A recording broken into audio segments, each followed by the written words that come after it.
மழை பிடிக்காத மனிதன் மூவி ரிவ்யூ. இது ஒரு action drama film directed by Vijay Milton. Vijay Antony லீடாக நடிச்சிருக்காரு. மேகா ஆகாஷ் ஹீரோயினாக வராங்க. சரத்குமார், சத்யராஜ், தனஞ்செய்யா, தலைவாசல் விஜய் மற்றும் பலர் நடிச்சிருக்காங்க. ஒரு சீக்ரெட் ஏஜென்ட்டாக விஜய் ஆண்டனி நடிச்சிருக்காரு. ஒரு ஸ்டேஜில் ஒரு அசைன்மெண்ட்காக மினிஸ்டரோட பையனை கொண்டுடுறாரு. அதனால விஜய் ஆண்டனி உயிருக்கு பெரிய ஆபத்து அச்சுறுத்தல் இருக்கு. அதனால ஒரு நாள் ரிஸ்க் எடுக்கிறாரு. எதிர்பாராத விதமாக விஜய் ஆண்டனியோட ஒய்ஃபை கொண்டுடுறாங்க. அதுக்கப்புறம் விஜய் ஆண்டனி எப்படி வெளியே வந்து பை வாங்கினாரு, அதுதான் படத்தோட மொத்த கதையுமே.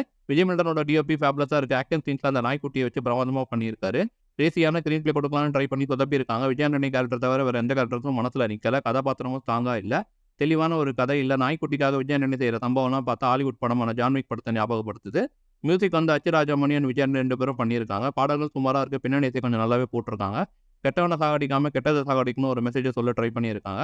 பிரவீன் கலோட எடிட்டிங் ஒரு சில இடத்துல கொஞ்சம் புதுமையாக வித்தியாசமாக பண்ணியிருக்காரு. ஓவரால் ஒரு சுமாரான ஒரு பிலோ ஆவரேஜ் படம். Critic rating 2.5 out of 5.